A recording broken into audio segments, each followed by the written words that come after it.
Ayan mga idol, nag-drop off tayo dito sa may North B. Boundary ito ng ano banda mga idol, boundary na ito ng Caloocan at saka Nabutas. Along North B kasi pag madaling araw mayroon kasing talipapa dito. Ang dami nilang isdang nakalatag. Kaya sinusubukan nating dumaan kung may magustuhan tayo. Mayroon ako nakita dito mga idol, tinatawag sa amin languso. Medyo okay pa yung presyo dito, nasa 170 lang. Mayroon ding tuna malalaki, hindi naman masyadong malaki, yung nagtitimbang ng 3 kilo, 5 kilo. Mayroon din talakitok, ganon din yung talakitok nila, may mga siguro palagay ko mga 5 kilo o kaya mahigit pa. 250 ang talakitok sa kayong tuna nila. Kaya lang medyo malaki yung talakitok, malaki rin yung tuna. Napili nating isda mga idol ay languso. Ang tawag naman nila dito is salmon. Palagay ko ano lang nila yun lang ang kaugalian nilang tawag, pero sa amin talaga ang ano yan, languso, isdang languso. Kahit i-search natin sa Google, lumalabas talaga yung isdang languso. Pero pag sinasabi mong salmon, hindi yun lumalabas ng ganyang klaseng isda. Masarap yun mga idol, pero hindi siya masyadong maramihan pag nagpahuli yung isda na yan. Konti-konti lang. Mahina siguro ang ano yan, similya o kinakain lang kaagad ng kapwa nila isda. Hindi kami naka-experience na makahuli ng tulit-tulinada. Ayan mga idol, umaabante na tayo mula sa North B. Andito na tayo sa may C3.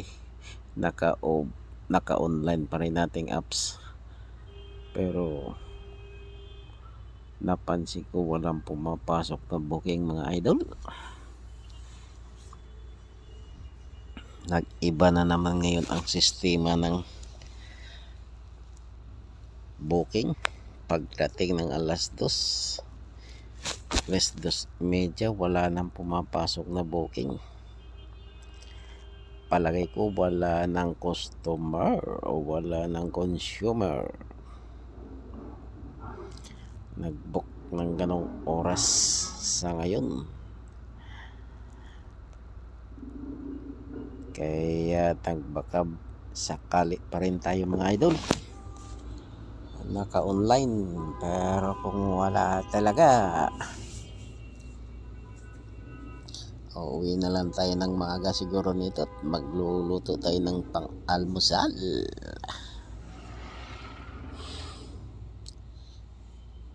Iba na naman kasi ang sitwasyon ngayon mga idol, dahil sa dami siguro ng rider. Konti lang yung ether, kaya hindi natin masyadong napansin na may booking. Ganun talaga ang sitwasyon dito, ganun talaga ang kalakaran. Kaya ang maganda siguro nito, uwi na lang muna tayo mga idol, o diretso tayong uwi hanggat maaga-aga pa at makapag prepare tayo ng pang-almusal.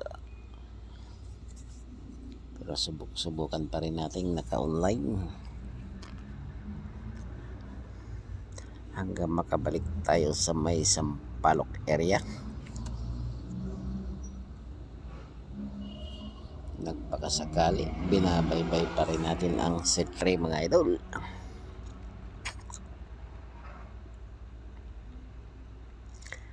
Ayan, kumanan tayo dito sa may Mabini Street, may paho. Sinusubukan na naman natin ulit pinubuksan.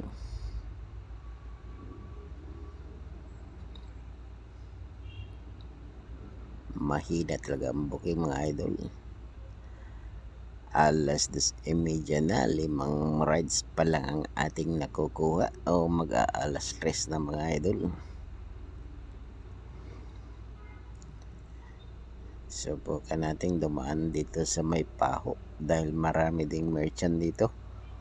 3 ang merchant na nagka-open dito magdamag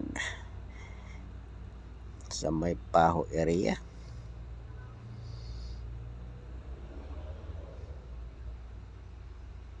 Nagbakasakali pa rin tayo mga idol. Kapag wala talaga, wala tayong magagawa.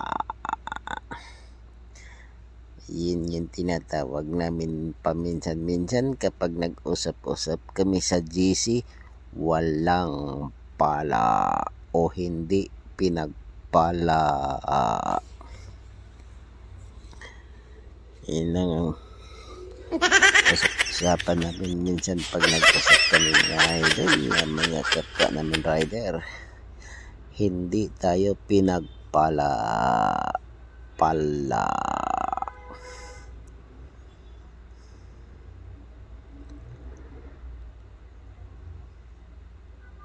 Wala talaga mga idol. Ayan, nagpasya na lang muna tayo bumili ng tinapay dito sa may nadadaanan nating bakery sa may paho, Mabini.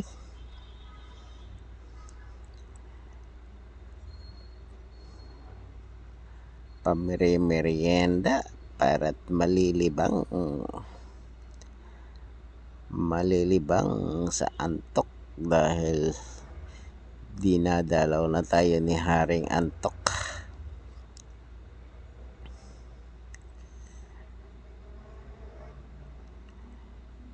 Subukan lang muna nating kainan ng tinapay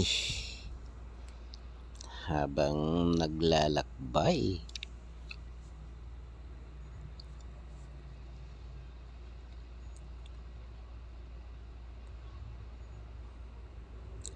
Ayan mga idol, 2 piraso lang, okay na to, matikman lang. Bibingka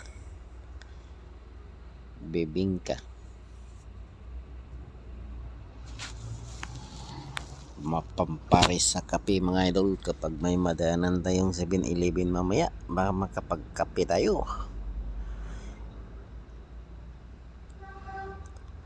Nagbakasakali pa rin tayong makahagip ng booking. Ayan, wala talagang dumarating na booking mga idol.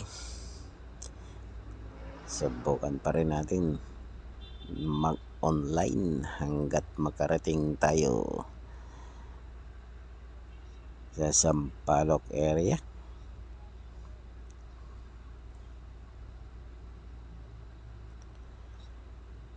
Ayan mga idol,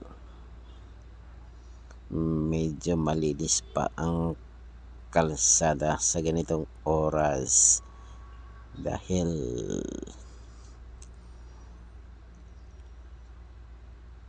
hindi pa naglabasan ang mga estudyante at ang mga papasok sa trabaho.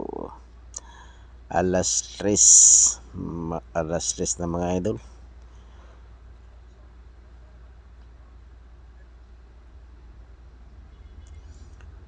Wala pa rin booking.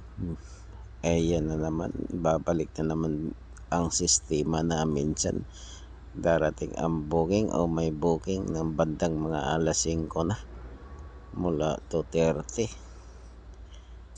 Minsan matutukod tayo ng 2 oras hanggang 3 oras, kaya hindi ko na inaantay ng ganong katagal. Simulang na-experience ko na yun minsan. Kaya ang ginagawa ko mga idol, kapag lampas ng 30 minutes o isang oras, agpasya na akong umuwi para magpahinga ng maaga. Ayaw kong mag-antay ng matagal sa karsada dahil napapagod lang tayo nang walang napapala.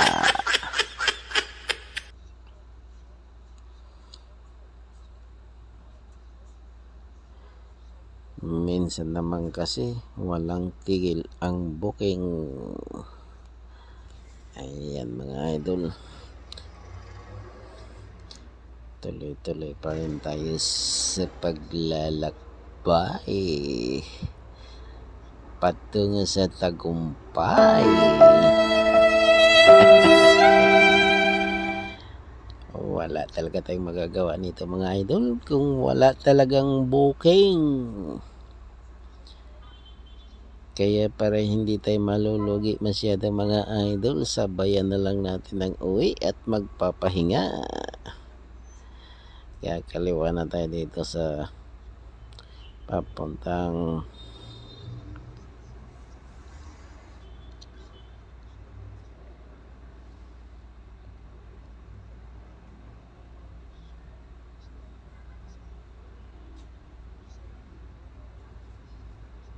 wala pa rin talagang booking mga idol.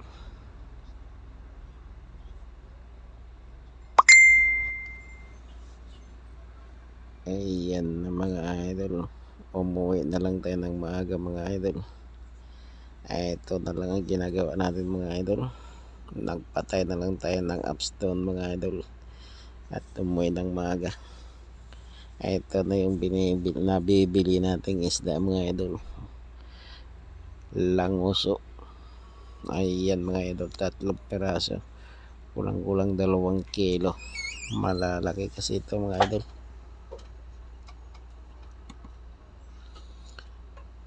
Masarap din daw ng escabitse mga idol, pero kahit na prito lang okay na, malasang malasa pa rin. Ayan na mga idol, kumain na lang tayo dahil walang booking. Ayan na mga idol, malasang malasa talaga ito mga idol.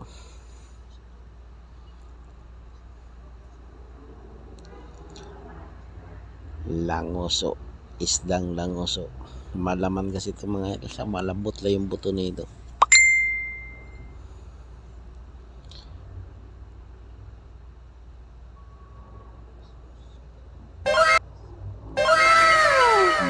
Malasa talaga siya. Masarap tong gawan ng sarsa mga idol.